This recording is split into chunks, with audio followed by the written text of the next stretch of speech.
J'aime l'Éternel, car il entend ma voix.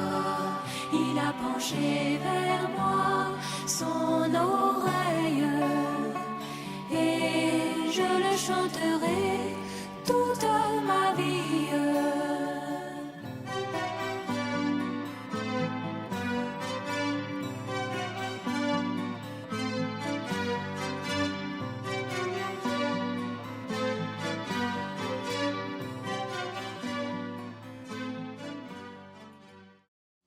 Gloire à Dieu. Que Dieu bénisse notre frère, son serviteur. Nous ne pouvons jamais oublier ce qui a été fait pour nous à Golgotha. Si c'était pas de l'or ou de l'argent qu'on avait été racheté, ça peut se comparer. Mais le Seigneur a donné sa vie pour nous. Nous sommes vraiment heureux, nous ne pouvons pas oublier cela. On va donc se lever encore pour lire et puis on va lire quelques textes. Ça va nous servir de base pour prier encore ce soir. Amen.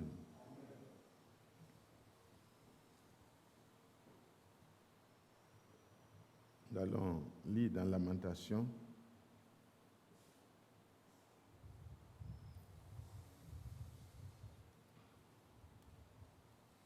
Lamentation de Jérémie.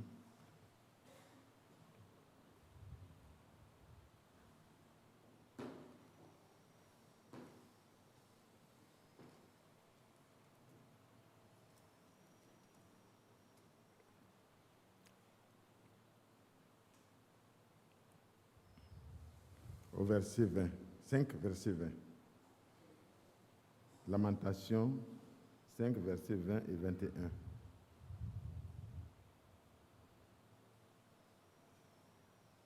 Pourquoi nous oublierais-tu pour toujours? Nous abandonnerais-tu pour de longues années? Fais-nous revenir vers toi, ô Éternel, et nous reviendrons. Donne-nous encore des jours comme ceux d'autrefois. Amen. Gloire à Dieu.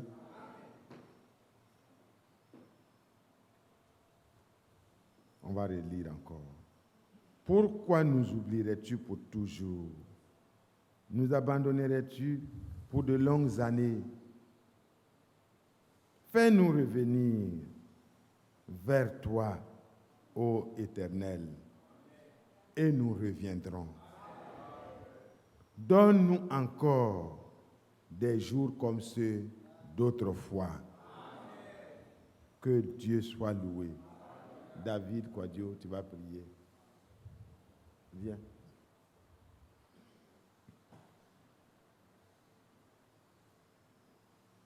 Seigneur Dieu vivant, que ton glorieux nom soit béni. Amen. Voici que nous avons lu ta parole. C'est la seule vérité qui existe. Et c'est ce que nous avons lu. Tu as choisi ton serviteur comme un canal pour nous parler. Dispose-nous à t'écouter. Et mets ta parole dans sa bouche. Amen. Et que tout ce qui sortira de sa bouche vienne de toi.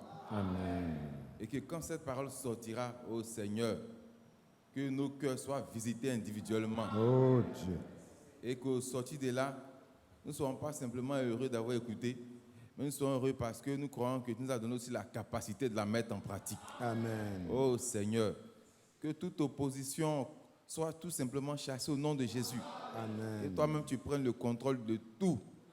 Et que tu permettes que rien ne sorte de la bouche de ton serviteur qui ne vienne de toi. Oh Que Dieu. seulement il ne puisse que parler de ta part. Amen. Et que vraiment cette parole nous fasse du bien. Amen. Tu connais nos besoins individuels, chacun de nous. Que par ta parole, déjà, nos besoins soient déjà, tu puisses répondre déjà à nos besoins, afin que notre joie soit parfaite.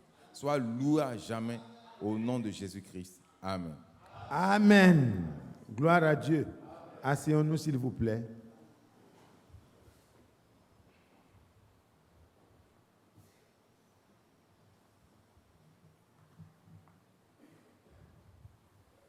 Vous savez qu'aucune parole de l'Écriture ne vient par la volonté de l'homme, c'est poussé par Dieu, parce que des hommes ont parlé de la part de Dieu. C'est écrit quelque part ainsi. Et donc ici, le prophète Jérémie, dans ses lamentations au nom du peuple de Dieu, a dit des choses qui, pour nous, ont la même portée aujourd'hui. Voyez, c'était un temps difficile. Israël a connu des temps glorieux.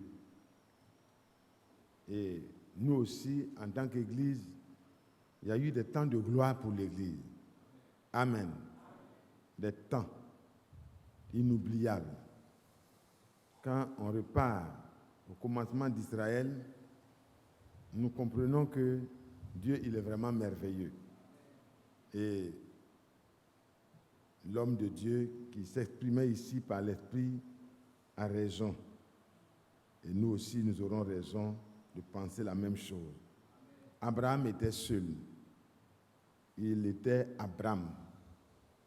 Et c'est de ce Abram que Dieu a fait sortir tout ce qu'on appelle Israël, qui ne peut être dénombré. Amen. Et c'est de lui que tous ceux qui ont la même foi sont devenus des fils. Amen. Ce n'est pas ceux qui sont nés dans la chair seulement du côté d'Israël, mais ceux qui ont la foi d'Abraham.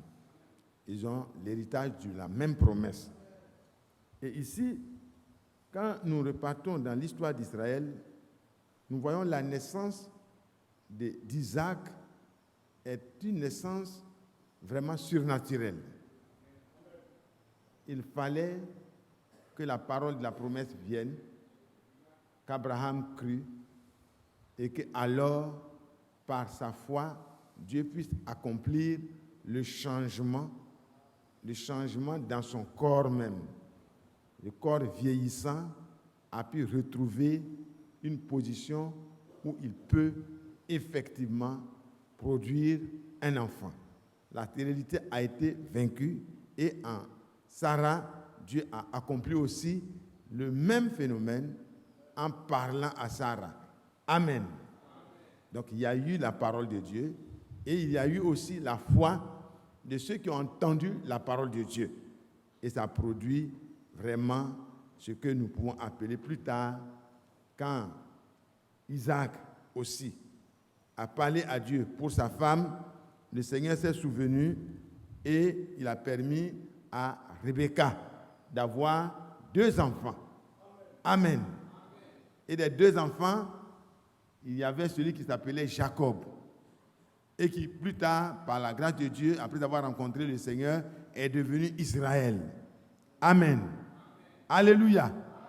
Et c'est de ce Israël que Dieu pouvait parler dans la Genèse au chapitre 15, quand il s'adressait à son prophète, à son serviteur Abraham, qui était Abram, que ta descendance, ta postérité, voyez, tes descendants seront esclaves dans un pays, voyez, ils vont aller dans un pays et ce n'est pas leur pays et ils y seront esclaves, mais moi, après 400 ans, je vais intervenir et je vais les en faire sortir. Amen. Je pense que ça, on peut lire ça exactement dans Genèse 15. Et le Seigneur dit, sache, verset 13, que tes descendants seront étrangers dans un pays qui ne sera point à eux. Ils y seront asservis et on les opprimera pendant 400 ans. Mais je jugerai la nation à laquelle ils seront asservis et ils sortiront avec de grandes richesses. Toi, tu iras en paix vers tes pères et tu seras enterré après une heureuse vieillesse. À la 4e génération, Dieu est précis. Ses promesses sont précises, sont claires. À la 4e génération, ils reviendront ici. À la 4e génération, ils reviendront ici. Parce que Dieu avait déjà vu, Dieu ne calcule pas le temps comme nous. 1000 ans, c'est comme un jour pour lui. Amen. 1000 ans, c'est comme un jour pour lui. Et donc, vous voyez que c'est un peuple qui a connu des temps de gloire. Effectivement, à un moment donné, Israël a eu à émigrer dans le pays d'Égypte. Ils ont été mis dans la meilleure partie de la terre parce que le gouverneur, c'était le prince Joseph. Et ils ont eu le temps, effectivement, de se reproduire et de devenir très nombreux, au point que les Égyptiens avaient peur d'eux. Ils ont commencé à tuer les enfants mâles quand ils accouchaient. Mais ça n'a pas empêché Moïse de naître. Alléluia! Oui, quand le prophète demande que le Seigneur ne les oublie pas pour toujours, c'est vrai. Il y a eu un temps où ils étaient vraiment dans la main de Dieu, une source de véritable admiration pour tout le monde. On pouvait voir des gens qui sont venus d'un autre pays, qui sont à Goshen, qui prospèrent, qui font beaucoup d'enfants. On a essayé de les tuer, de les asservir. Dieu avait déjà dit ça. Ils y seront asservis. Un moment où ils ont été asservis. Mais Dieu a promis, j'interviendrai moi-même à bras puissants et je les délivrerai. Effectivement, au temps marqué, Dieu a suscité Moïse. Moïse a voulu le faire en essayant par les moyens humains. Dieu a dit, ce n'est pas comme ça. Ce n'est ni par la force, ni par la puissance, mais c'est par mon esprit. Et Dieu s'est révélé à Moïse et par un petit bâton, avec la présence de l'Esprit de Dieu, voyez, le peuple d'Israël a été délivré de la servitude parce que la parole de la promesse est là. Frère, c'est la parole. C'est la parole que Dieu a prononcée là qui va s'accomplir lors de cette délivrance. Moïse même se rendait compte que ce n'était pas possible. J'étais puissant dans le palais, je n'ai pas pu le faire. Maintenant que je suis berger, loin de toute civilisation et ne connaissant rien dans les combats encore après 40 ans, alors je vais aller avec un bâton et je vais leur dire quoi? Dis, je suis m'a envoyé. Alléluia! Je suis m'a envoyé. Quand le prophète voyait les temps difficiles dans lesquels Israël se trouvait, Lamentation est écrit dans un temps où Israël est passé par le crible. C'était difficile. À cause du péché, Israël est tombé et dans les problèmes, Israël était vraiment dans les lamentations. Et le prophète dit ici, comme nous avons lu, voyez, en regardant à tout ce qui était en arrière, en regardant à ce que le Seigneur a fait pour son peuple, il dit, pourquoi nous oublierais-tu pour toujours? Nous abandonnerais-tu pour de longues années?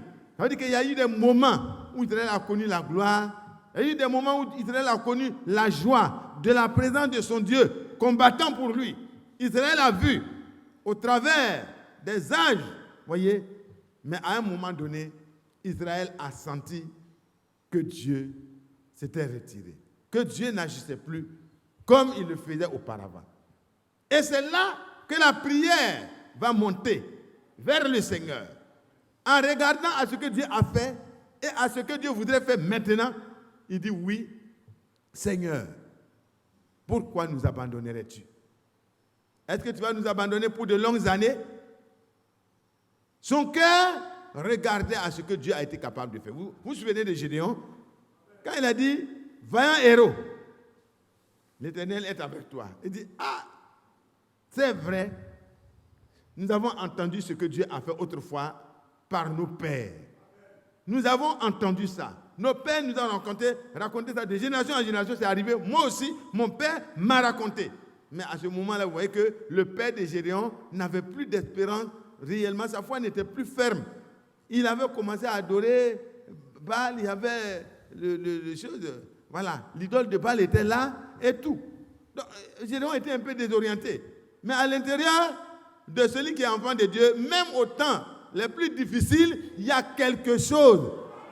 Il y a quelque chose qui est là et qui dit que ça peut aller un jour. Et quand il a eu l'occasion, il dit, mais, j'ai l'impression que tu nous as oubliés. Nos parents nous ont raconté autrefois ce que tu as fait. Amen. Comment Israël est devenu Israël. Les parents ont raconté comment Abraham a été appelé. Il était seul. Après, il est devenu 2. Il est devenu 3. Il est devenu 2. Parce qu'il y a eu Ismaël. Après, la promesse est venue.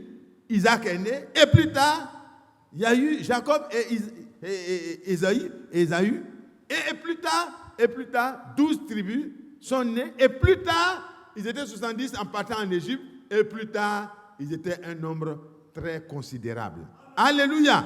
Alors, il regarde cela, dit oui, certainement, il y a quelque chose de merveilleux que tu as fait pour nous.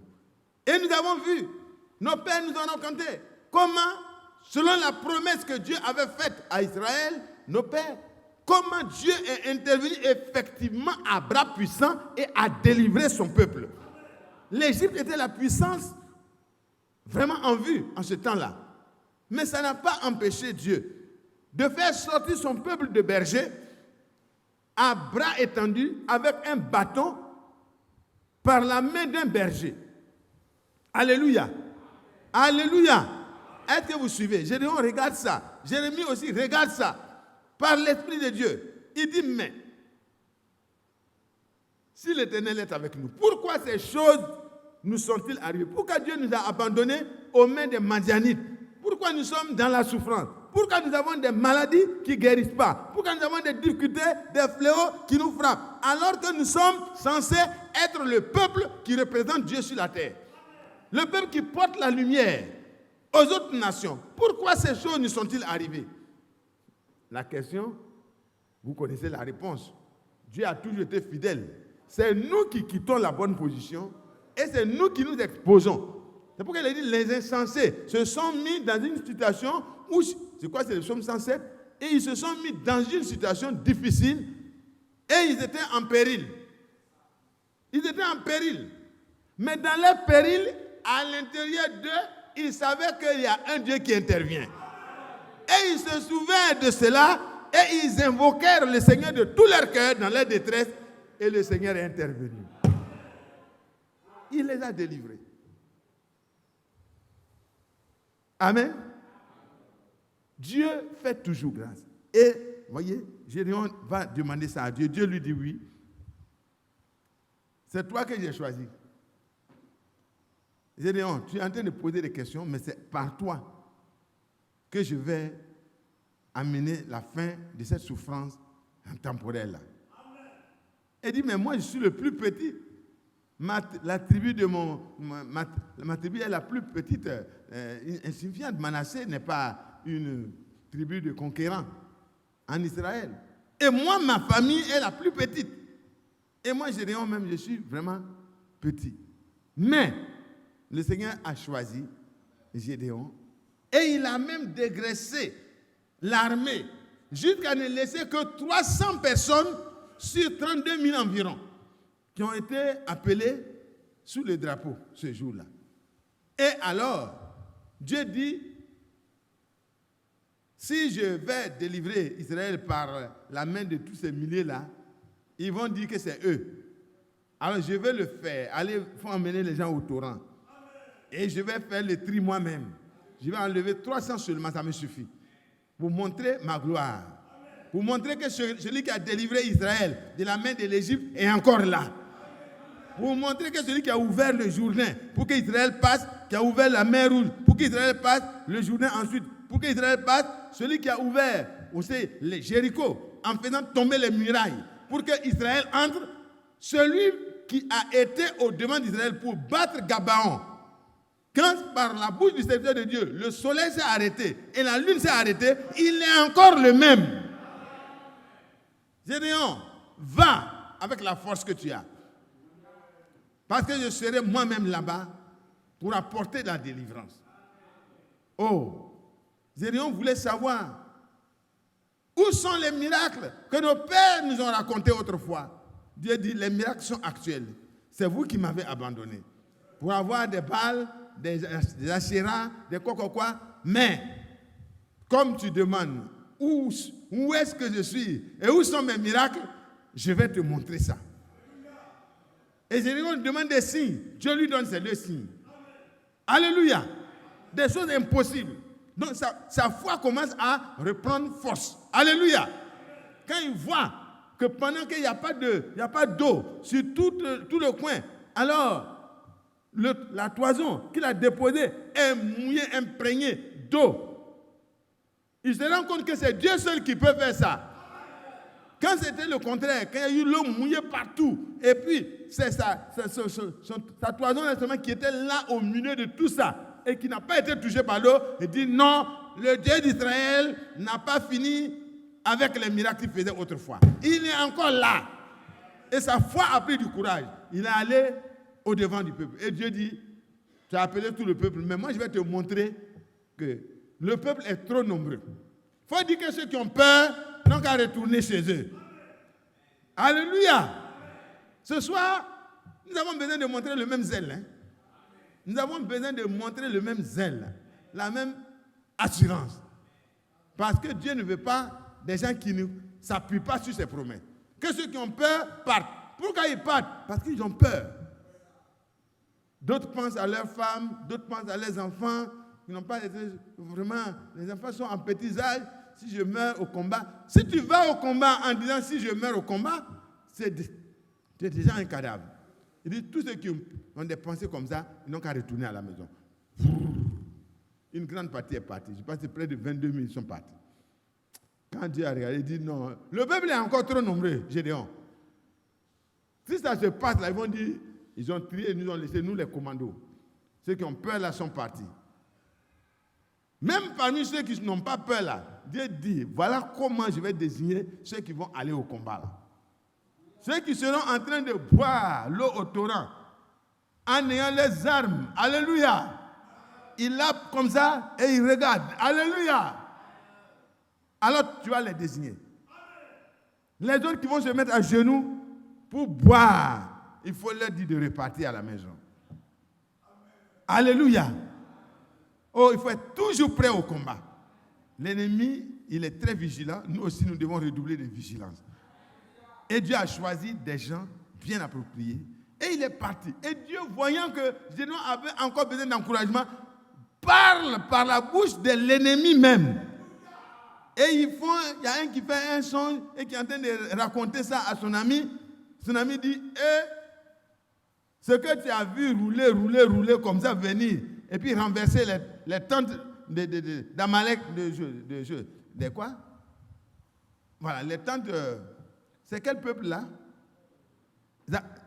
Voilà, Madian.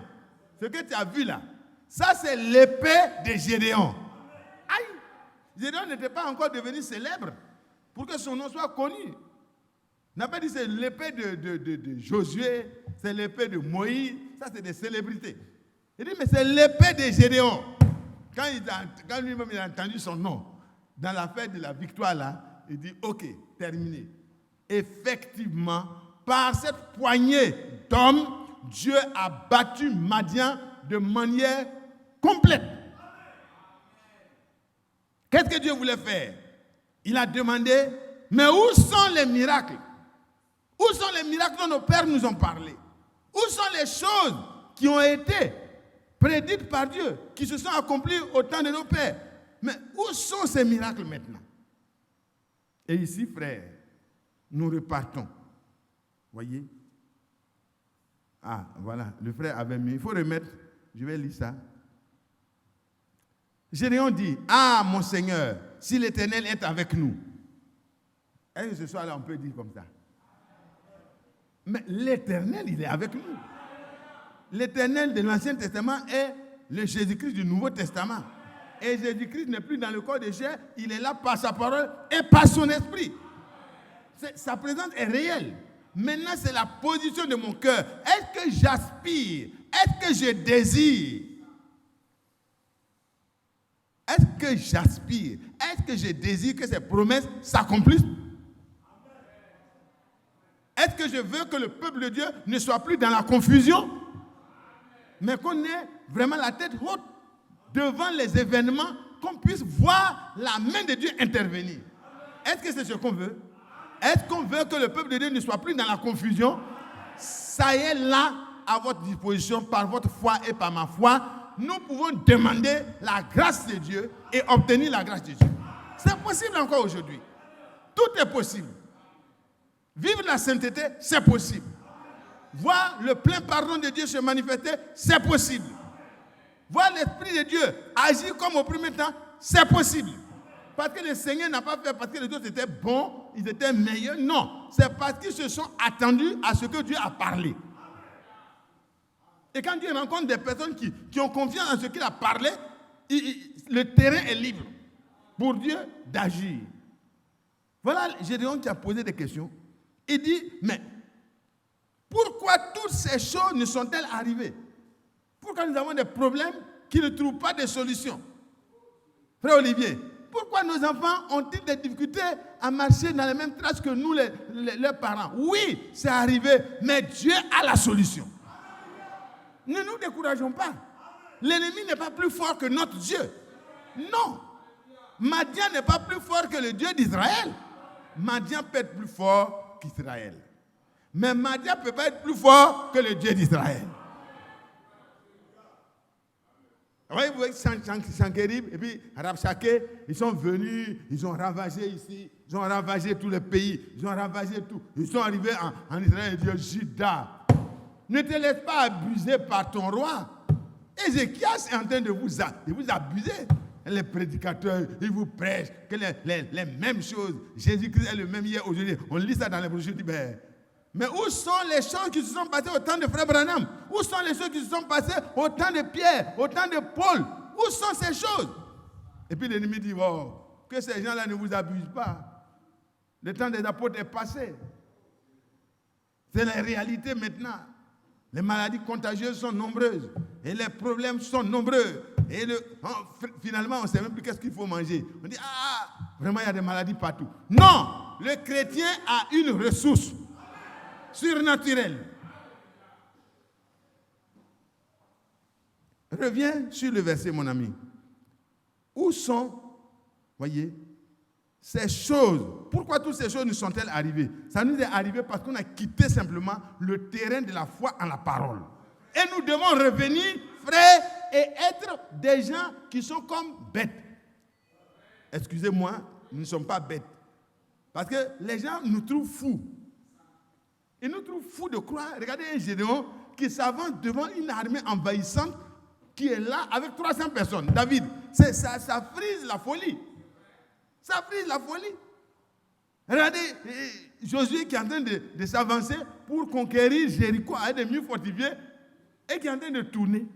Il tourne avec des armes qui ne sont pas des armes de destruction massive. Et les bergers, ils ont quoi? Ce n'est pas des chars, ce n'est pas les chars de l'Égypte. Même les chars de l'Égypte, en face des murs fortifiés de Jéricho, ne peuvent rien faire.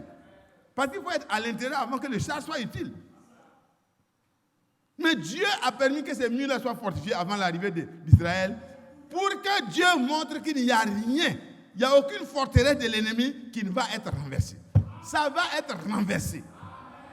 Frère, si dans le naturel, Dieu a renversé les forteresses de l'ennemi pour faire rentrer Israël en possession, dans le surnaturel, dans le spirituel, Dieu renversera tout ce que l'ennemi a bâti sur le terrain de la promesse. Parce que nous devons posséder toutes les promesses de Dieu. Où sont donc les choses dont nos pères nous avaient parlé? Alléluia. Où sont tous ces prodiges que nos pères nous ont racontés? Nous racontent. n'est pas nous ont raconté, nous raconte. C'est-à-dire, même jusqu'à présent, nos pères nous racontent ça. Alors frères, où sont les choses que les frères prêchent? Où est l'effusion du Saint-Esprit? Où est l'action du Saint-Esprit? Où sont les cœurs remplis d'amour dont on a parlé au temps des apôtres? Actes 4, verset 32. La multitude de tous ceux qui avaient cru n'était qu'un seul cœur, une seule âme. Mais frères, c'est au temps des apôtres. Mais est-ce que cela est possible aujourd'hui? Oui. Le Dieu des apôtres est le Dieu de Olivier, le Dieu de Mathias, le Dieu de Ouedraogo, le Dieu de Kwadio, le Dieu de Avou. Le même Dieu est là. Il veut les mêmes cœurs disposés comme au temps des apôtres. Qui croit cela, sœur? Vous croyez cela? Vous vous posez cette question, mais où sont les choses qui nous ont été annoncées? Où sont les choses dont le frère prêche? Où sont les choses dont le frère Franck parle continuellement? Oui, il ne parle pas en vain. Tout ce qu'il dit là, pour tous ceux qui croient, ça s'accomplit. Oh, Dieu soit loué. Dieu soit loué. Où sont ces prodiges que nos pères nous racontent quand ils disent « L'Éternel ne nous a-t-il pas fait monter hors d'Égypte ?» Parce que c'est tout un programme. Mais quand on dit « monter hors d'Égypte » là, pour sortir même, il a fallu les 10 plaies. C'est à la 10e plaie. Donc les parents racontent chaque plaie et l'effet de chaque plaie. Les parents racontent l'endurcissement de Pharaon qui ne veut pas laisser partir. Les parents passent à la 2e plaie. Et voilà l'endurcissement de Pharaon. Bon, à telle plaie, il a voulu céder. Mais il s'est ressaisi encore. Jusqu'à la 10e plaie où lui-même a dit « Sortez, sortez, sortez. Libérez mon peuple. Sinon vous allez nous tuer tous. » Et ils sont sortis avec de grandes richesses. Exactement comme l'Éternel l'avait dit à Abraham. Frère, Dieu n'oublie rien des détails. Nous croyons fermement que pour ce qui vous concerne, ce qui nous concerne, il y a des choses meilleures qui concernent le salut. Pour les temps de la fin, il y a des choses meilleures. Mais il faut qu'on se mette au travail et qu'on désire ce que Dieu a promis. On ne doit plus désirer les choses passagères. Frère, ça c'est des choses que Dieu a déjà prévues pour toi. Si tu es une femme qui n'a pas le don de célibat, Dieu va te donner un mari au temps marqué. Si tu es un homme qui doit se marier, Dieu a déjà prévu ta femme. Si tu dois avoir du travail pour nourrir ta famille, Dieu a déjà prévu un travail au milieu du chômage là. Il a prévu un travail pour toi. Non, je ne vous entends pas. Si c'est le diplôme que tu cherches, Dieu a déjà préparé sans fraude ce qu'il te faut comme diplôme. Donc tu n'as pas besoin d'entrer au milieu des fraudeurs pour gâter le nom du Seigneur, comme on le dit littéralement. Mais tu as besoin simplement de te tenir dans la confiance au Seigneur et de travailler. Et le reste, Dieu l'accomplira. Où sont donc ces miracles? Oui, ces prodiges que les pères ont racontés, ces prodiges sont encore là. Ils se tiennent à la disposition de ceux qui croient. Peuple de Dieu, c'est le temps favorable. C'est le jour où Dieu sauve encore. C'est le temps favorable. C'est maintenant le temps favorable. C'est aujourd'hui, maintenant même, que Dieu sauve encore. Sortons du naufrage. Voyez, quand il dit, l'Éternel ne nous a-t-il pas fait sortir hors d'Égypte, maintenant, l'Éternel nous abandonne et nous livre entre les mains de Madian. Il dit, l'Éternel nous abandonne et nous livre entre les mains de Madian. Oui. Et Jérémie dit la même chose. Alléluia. C'est pas vrai? Jérémie a élevé la même remarque. On ne pourrait pas dire la plainte, parce qu'on ne peut pas se plaindre de Dieu. Le problème ne se trouve pas du côté de Dieu, mais ça se trouve de notre côté. Il dit, pourquoi nous oublierais-tu pour toujours? Seigneur, pourquoi tu vas nous oublier pour toujours? Est-ce que vous ne sentez pas que vous faites pitié? Frères et sœurs, soyons honnêtes. Est-ce que quand nous regardons par rapport au jour de nos pères, les apôtres, qui n'avaient pas de clinique, qui n'avaient pas vraiment des comptes en banque en tant que tels bien fournis, regardez comment ils vivaient de la grâce de Dieu chaque jour. Les malades pouvaient venir et ils recevaient la guérison avant de repartir. Est-ce que ça ne nous fait pas pitié? Est-ce que nous ne voyons pas que vraiment, nous devons sortir de cette confusion? C'est-à-dire, on est confus, on a honte. C'est pas vrai? Moi, quand je regarde, je dis, j'ai honte de moi, j'ai honte de ce que nous sommes devenus. Pourtant, sur la terre, le peuple à qui Dieu a donné le dernier message, c'est à vous et moi.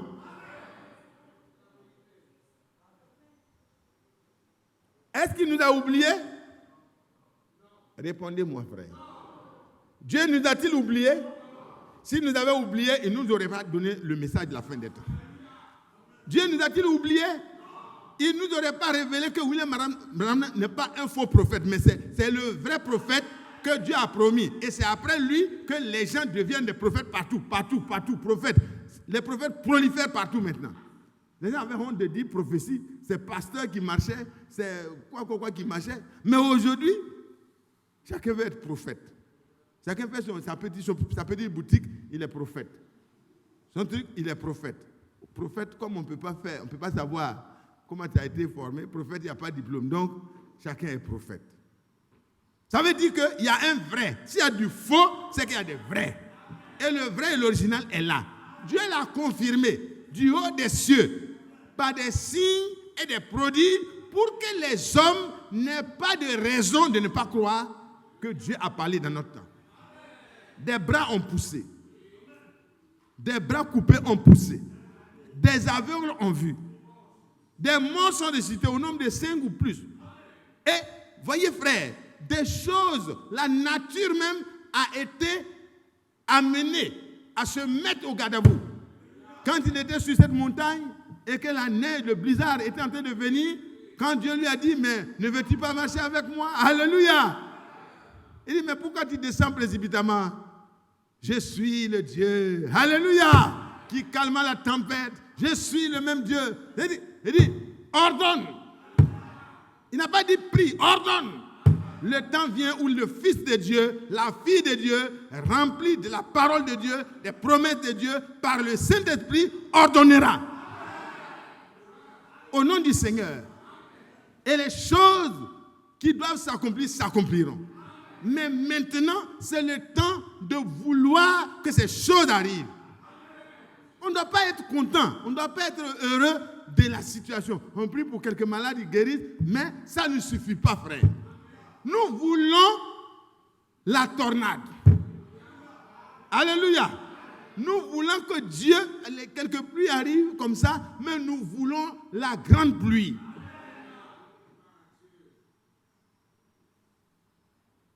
Où les cœurs seront libérés de toutes sortes de pensées qui ne sont pas bonnes. Nous devons aimer. Et si un frère a été attaqué par l'ennemi, les frères qui sont encore en état de pouvoir doivent aller et combattre pour sa délivrance. Où sont ces jours-là? Quand Pierre était retenu, le reste de l'église était en prière. Persévérant, persévérant, persévérant, persévérant, persévérant. L'ennemi l'avait retenu, voulait le tuer physiquement. Mais l'ennemi peut retenir un d'entre nous pour vouloir le détruire spirituellement. Mes frères et sœurs, nous ne devons pas accepter. Nous devons nous tenir devant Dieu et demander la grâce de Dieu. Que le peuple de Dieu ne soit plus dans la confusion. Oh, au temps de Gédéon, c'était un peu la confusion. Ils voyaient Madian venir. Quand ils sont en train de faire quelque chose, de ramasser, oh, Madian vient, il envahit, il prend tout. Ils viennent avec leur troupeau, ils font rentrer leur troupeau, ils mangent tout. Ils sont en train de chercher à battre. Gédéon était en train de battre un peu le froment rapidement pour faire rentrer à l'abri des Madianites. Et Dieu lui dit, c'est la fin. Alléluia! C'est la fin de cette peur. C'est la fin de l'impression que vous avez que moi, le Dieu d'Israël, je vous ai abandonné. Non. Je vous ai oublié. Non. C'est vous qui m'avez oublié. Mais à cause de mon nom. Alléluia. Oh, c'est ça qui me réjouit, frère Olivier. À cause de son nom.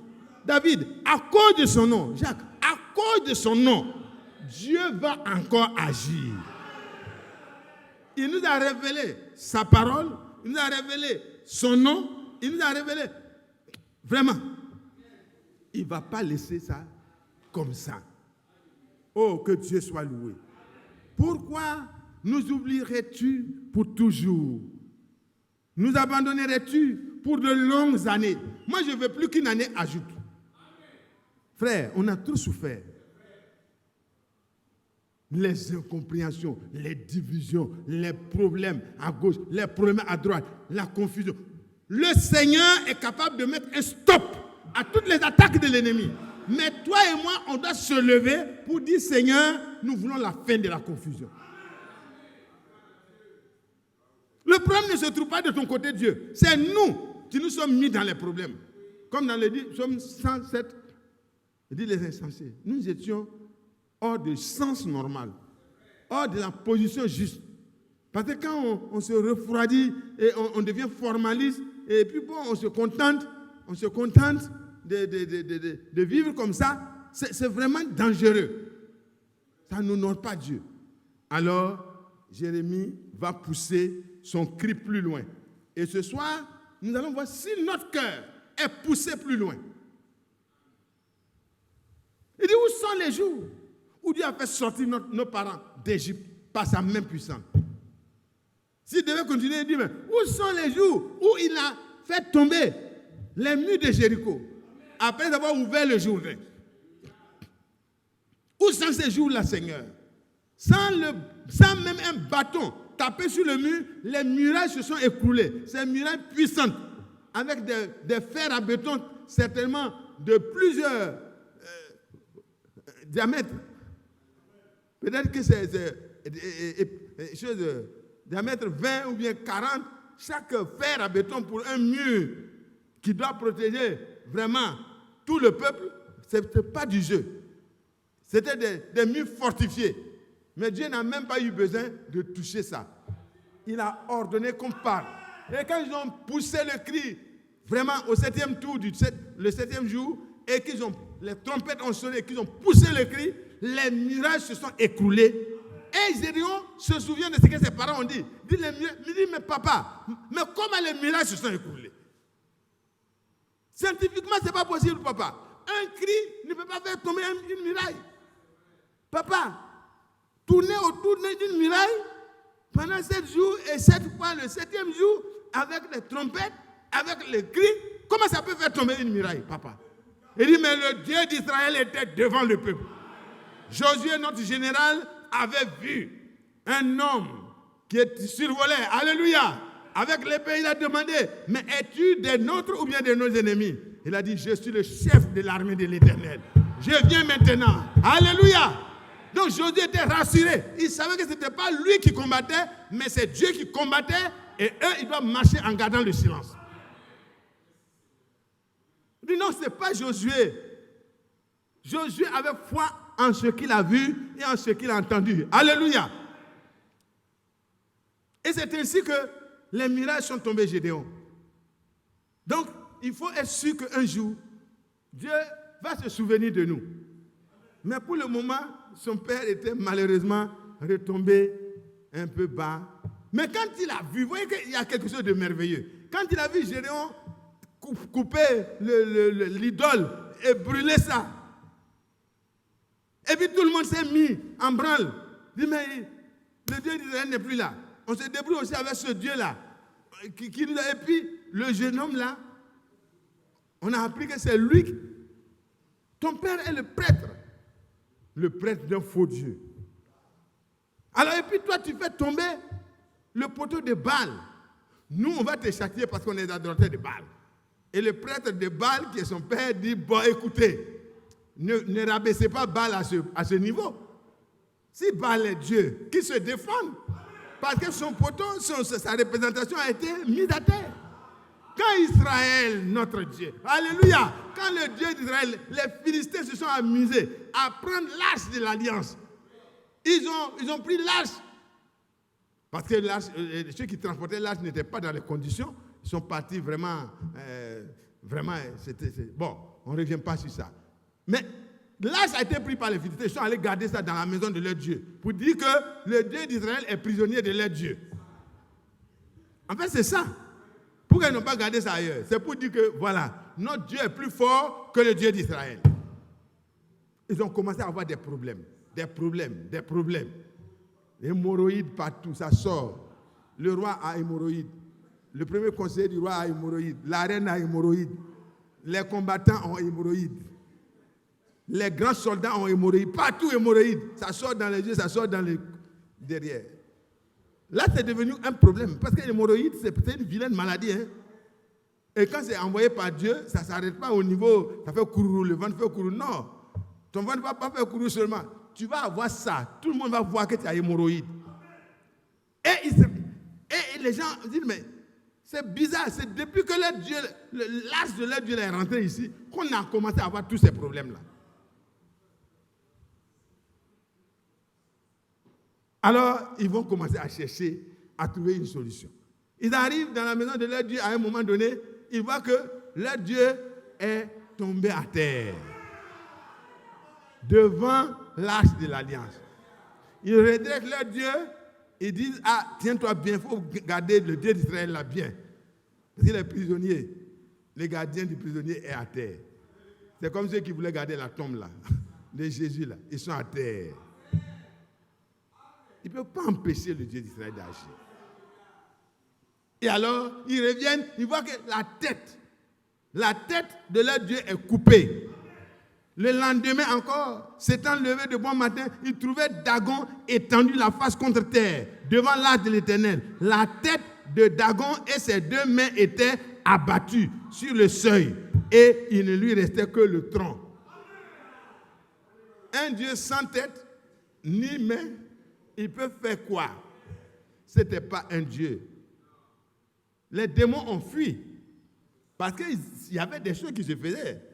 Mais quand le Seigneur est présent, les démons sont obligés de partir. Donc ils ont vu tout ça, ils ont raconté tout ça.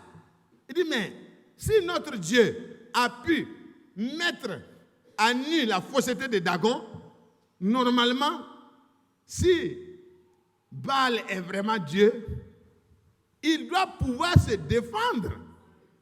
Vous voyez, le père de Gédéon, sa foi était en train de revenir. Alléluia. Sa foi était en train de revenir. Il faut parfois l'action d'un frère juste à côté de toi pour que tu reviennes à la réalité. Et c'est pourquoi, frère, toi et moi, nous avons, au lieu de parler, de critiquer, mettons-nous à la disposition de Dieu. Ça pourra permettre à d'autres de voir Dieu. Et il a posé la question. Et son père dit, bon, écoute, un jour tu verras ça. Et un jour, c'est par lui que la chose arrive. Il abat le Dieu, le faux Dieu qu'ils ont importé.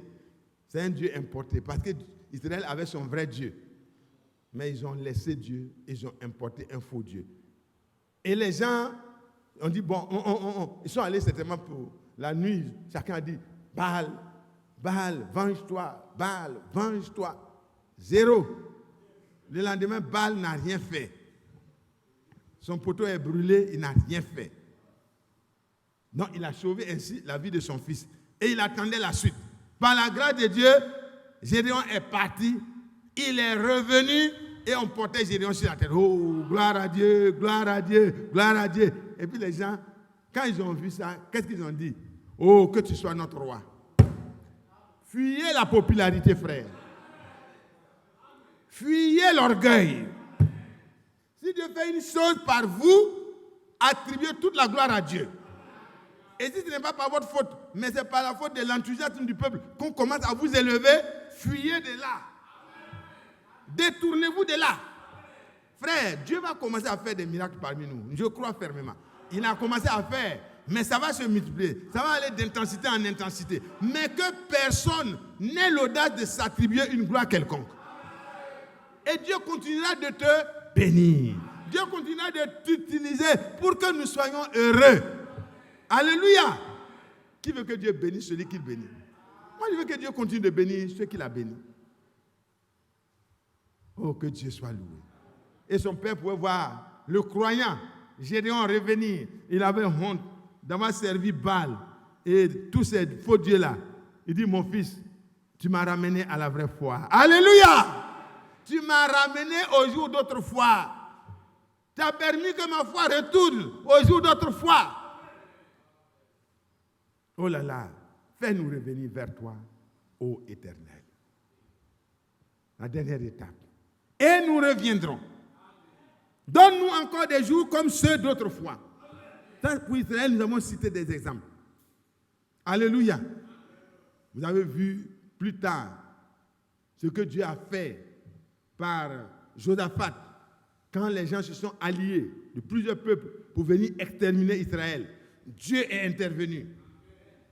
Parce qu'ils ont dit, nous sommes sans force devant cette multitude. Le Seigneur est intervenu à bras puissants. Il s'est manifesté à bras étendus. Et plus tard, à cause de ce que la parole n'était plus honorée par le peuple de Dieu, Dieu ne peut pas se complaire là où on ne lui fait pas confiance. Parce que quand tu ne fais pas confiance en Dieu, tu le traites de menteur.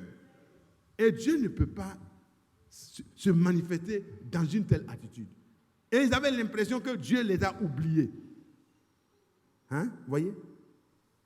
Il dit, oh notre Dieu, n'exerceras-tu pas tes jugements sur eux? 2 Chroniques 20, verset 12. Car nous sommes sans force devant cette multitude nombreuse qui s'avance contre nous. Et nous ne savons que faire, mais nos yeux sont sur toi. Qui croit que les nombreuses difficultés auxquelles nous faisons face, le Seigneur peut les régler en un seul instant? Qui croit que Dieu peut convertir nos enfants, nos parents en un seul instant? L'exemple de cette veuve qui a mis sa confiance dans ce que Dieu faisait au travers du prophète est là pour nous rappeler que c'est possible. Rien n'est impossible. Dieu a dit aux frères, demande à cette veuve de demander ce qu'elle veut. Cela lui sera accordé. Donne-lui ça, à mon nom. Et elle a dit, bon, si je demande l'argent, ça va finir. Si je demande la guérison de ma soeur qui est très malade, elle peut tomber malade encore un jour. Mais je veux la conversion de mes 2 enfants qui se moquent des choses de Dieu, qui sont incrédules, qui sont en train de faire vraiment les choses contraires à la volonté de Dieu. Je veux leur conversion. Et le prophète a dit, comme c'est Dieu qui t'a dit de demander ce que tu veux, tes 2 enfants-là, tu les as dans la foi.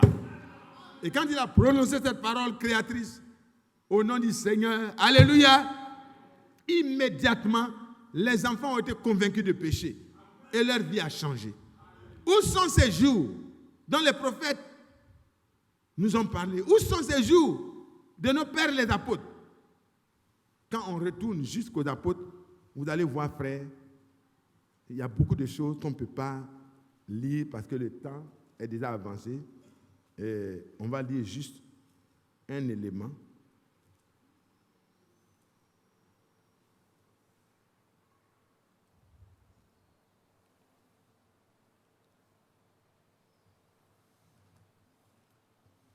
Prenez Actes au chapitre 5.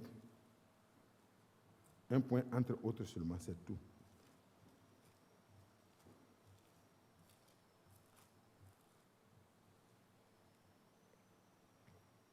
Non, ce n'est pas pour eux là.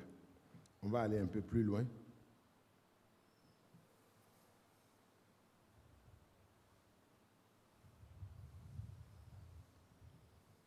On va prendre le verset 14. Le nombre de ceux qui croyaient au Seigneur, hommes et femmes, augmentait de plus en plus. De sorte qu'on apportait les malades dans les rues et qu'on les plaçait sur des lits et sur des couchettes, afin que lorsque Pierre passerait, son nombre au moins en couvrit quelques-uns. Parce qu'ils sont si nombreux que ce serait difficile d'imposer les mains partout. Son nombre au moins en couvrit quelques-uns. La multitude accourait aussi des villes voisines à Jérusalem, amenant des malades et des gens tourmentés par des esprits impurs. Et tous étaient guéris. Et tous étaient guéris. Pourquoi? Parce que Dieu avait entre ses mains des personnes qui croyaient qu'il est le même hier, aujourd'hui et éternellement. Et que ce qui est écrit dans Jean au chapitre 14, de verset 12, était vrai. Celui qui croit en moi fera aussi les œuvres que je fais. Frère, est-ce que ce n'est pas vrai? Est-ce que ce n'est pas vrai aujourd'hui? C'est une réalité. Mais ce soir, notre prière sera la prière que Jérémie a adressée au Seigneur. Lamentation 5, verset 21. Levons-nous. Frère Isher, rapproche-toi.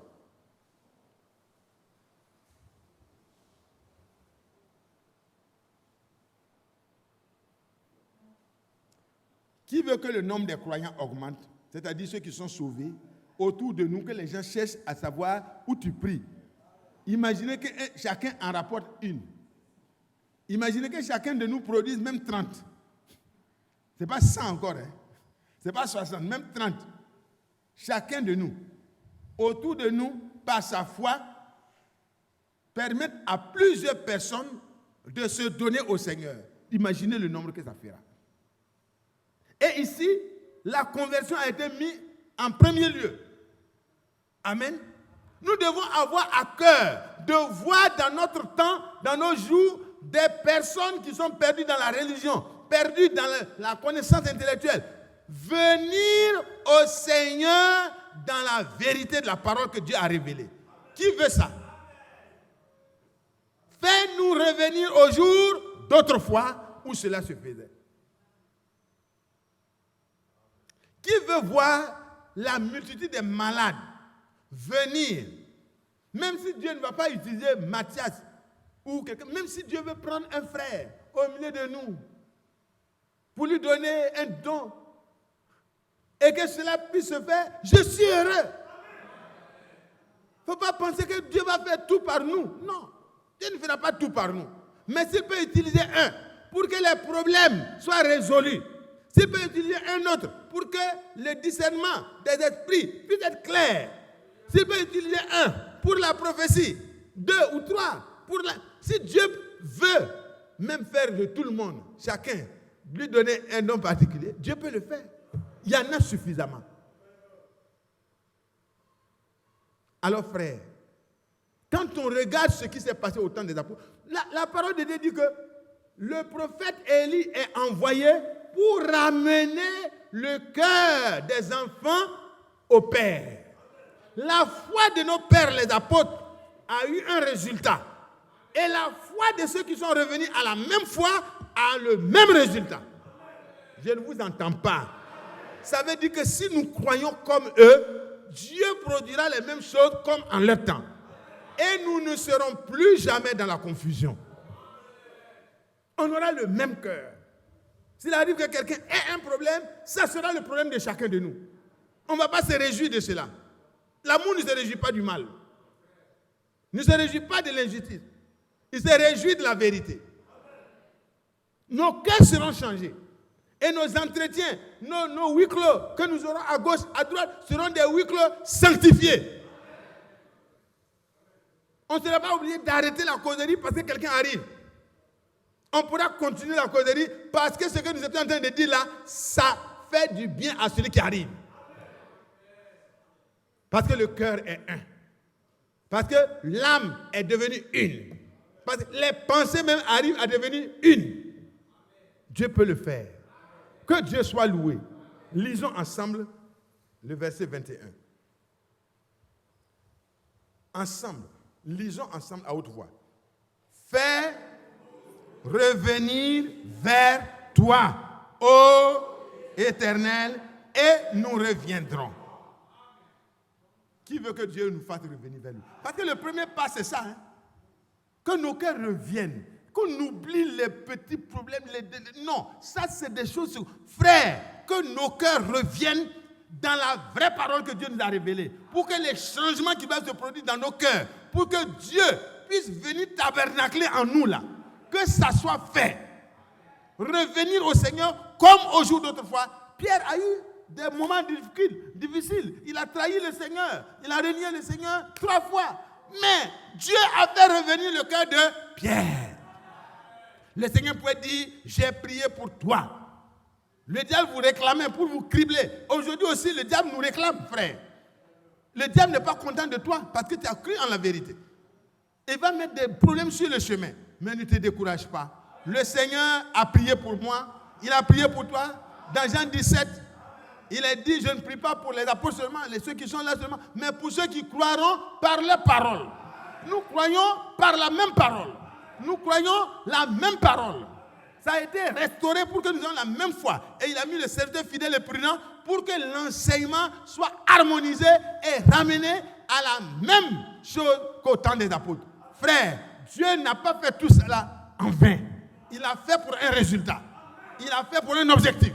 Il a fait pour que l'Église retourne au commencement dans l'enseignement, dans l'expérience de la capacité de la parole de transformer. Et la parole va nous transformer comme elle a transformé les premiers. Et une vraie nouvelle naissance, un vrai baptême du Saint-Esprit amène à l'unité du cœur, l'unité de l'âme. parce qu'on peut avoir des cultures diverses. On est sorti de plusieurs peuples. Mais quand on vient au Seigneur, tout ce qu'on était va au passé. Et toutes choses deviennent nouvelles en Jésus-Christ. Alors, fais-nous revenir, reprenons, fais-nous revenir vers toi, ô Seigneur, et nous reviendrons. Ça veut dire quand il ordonne, la chose arrive. Quand il parle, la chose arrive. Quand il ordonne, la chose existe. Si Dieu ordonne, c'est fini. Donne-nous encore des jours. Alléluia. Donne-nous encore. Ça ne doit pas être formalitaire. Ça doit être l'aspiration du cœur de Naomi, du cœur de Matthias, du cœur de chacun de nous. L'aspiration de voir les jours d'autrefois où Dieu change le cœur d'une pécheresse, de quelqu'un qui est pourri. Il change le cœur des Zachée. Il le détache de la cupidité. Il détache l'autre de la prostitution. Il détache l'autre de tout ce qu'il veut. Frère, et il les amène sous une seule bannière. Le Saint-Esprit les conduisait dans toute la vérité. Oh, que Dieu soit loué. On va donc prendre la position qui nous convient et le frère Isher va nous conduire dans la prière. N'oubliez pas, fais-nous revenir vers toi d'abord et la prière. Nous ne nous posons plus de questions. Où est le Seigneur? Où sont les miracles? Nous devons revenir au Seigneur d'abord. Et il peut nous faire revenir. Et qu'il nous donne encore des jours comme ceux d'autrefois. Alors, quand on verra des frères aller à gauche, à droite, au nom du Seigneur, les miracles, les bonnes choses vont accompagner les frères dans leurs témoignages, dans le quartier, partout. Le Seigneur confirmera que tu es dans la vérité. Que Dieu nous bénisse. Prions ensemble.